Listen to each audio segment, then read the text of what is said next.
Hello and welcome, good book aficionados and science fiction enthusiasts, to this review of The Dirdir by Jack Vance. You'll know that already because of the thumbnail. On the thumbnail, I've posted a beautiful old door cover edition. I don't have that edition. The one I have is Planet of Adventure, which combines the whole tetralogy in one conveniently bound cover. Still pretty nice edition. I'm very fond of it. Bit faded for those who care about that sort of thing. Getting more so as I carry it around with me. So, the whole Planet of Adventure tetralogy, Jack Vance, so lovely writing. I love Jack Vance's writing. He's probably one of those who I could pretty much read his shopping list and enjoy it. But this tetralogy, I've never really read a whole collection of his as a whole. And I am now. So the Dirdir is the third. And I'm learning a lot about it as I go. So Adam Reith has been stranded on the planet of Tschai. It's a distant planet. A human explorer ship was sent to it after a radio beacon was detected from it. But the ship crashes. In the first book, City of the Tschai, Adam is taken captive first by a nomadic steppe tribe, of whom one particular one becomes his companion in the long term. He escapes from them, and he follows the beacon to his ship, which has been taken captive by the Tschai. When he gets there, he has hopes of being able to get it in working order and take off, but when he gets there, he's defeated in that. His next attempt is to go to a city and civilization mainly of humans, which he believes to be wealthy and technologically advanced. He gets there, it is wealthy, it is not technologically advanced. He gathers together a small posse, and they go off to the city of the Wank, where there is a huge spaceport. I know, I'm a child. What a title, Jack, what a title. There's a spaceship, and they're not terribly well guarded. They steal a spaceship but are unable to go off-world with it, so once again, Adam Reith's attempts to get back to Earth are defeated. Now in the third one, the Dirdir, he is actively questioning how he will go if he gets back to Earth after having spent all this time on this adventurous, large planet where people live with such huge emotions and so much exciting stuff happens. So each of the 4 books is dedicated to one of the species, the intelligent species that are on the planet of Tschai. You've got the Tschai, you've got the Wanker, you've got the Dirdir, all of which come from other planets but have settled semi-permanently on this planet. And the last book, the Neum, will be about the indigenous race of intelligent species, which we haven't seen much yet. Now, the interesting thing about this is that sometime in the past, either Earth had a lot of commerce with this planet, or these individual alien species had a lot of commerce with Earth, because there's Earthmen who are clearly humans on that planet, a lot of them, and some of them have lived for so long with the individual alien species that they've become very similar to them. So the Tschai had the Tschai men who looked like them and assumed their mannerisms. The Wank had the Wank men, and the Dirdir have the Dirdir men. Now, by now, Adam has 2 constant companions. One is the guy from the Steeps.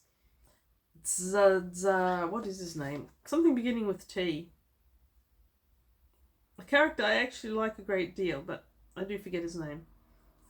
And the other companion is a Dirdir, Traz. Traz is the Steepman. I really like him. He's a good character.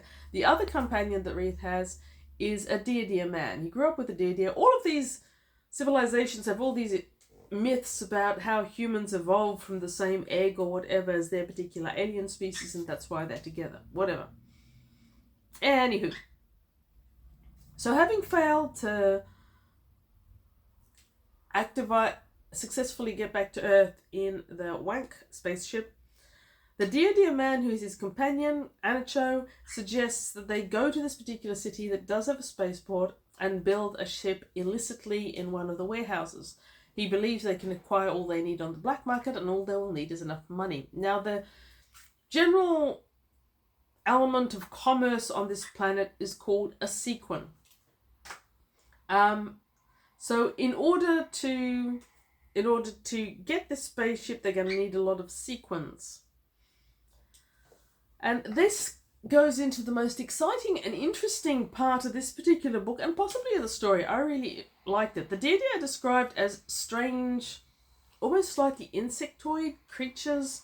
They don't much resemble humanity, and they've got a lot of ancestral hunting activity, and they seem to be these strange ancestral, completely alien aliens. I really like them. They're my favourite aliens so far.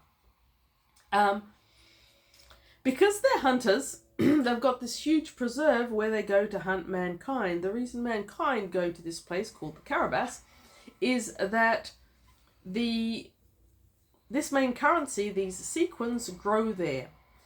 They're described as crystalline nodes, and I can only assume that they're fast-growing nodes that automatically sliver into a set size, because there's no description of sizes or weights or anything, just of colours.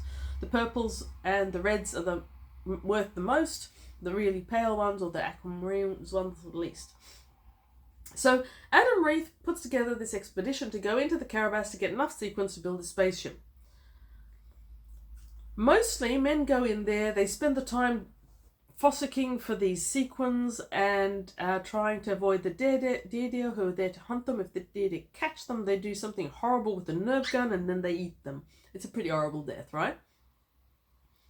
Adam Reith, as a human and from off planet, sees things a bit differently. And his idea is that rather than hunting sequins, he's going to hunt Dirdir.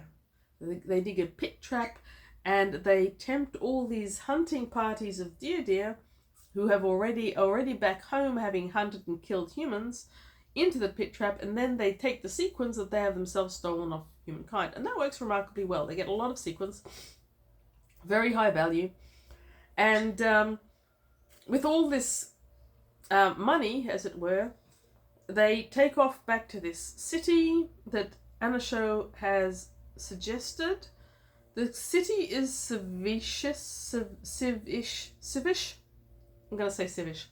And it seems like a bit of a jewel city, and half of it is Dirdir and half of it is a commerce place with all of mankind, lots of Dirdir men and other kinds. But by now Adam and his party have done a few bad things. They've stolen a sled, they've done other things. They're on the wanted list for the Dirdir, so they're having to hide out a little bit. They contact a very much an underground figure called Woo Diver, who provides them with a workshop to work in, skilled workmen, and the various elements that they need for money, but a lot of money, and he's dishonest and he's always pressing them for more money.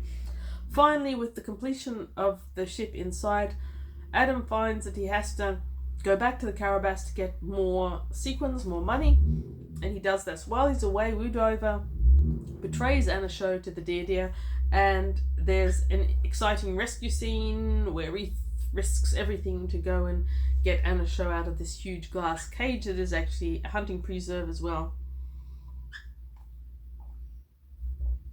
All of this, by the way, I don't know if I've said this yet, feels very Edgar Rice Burroughs.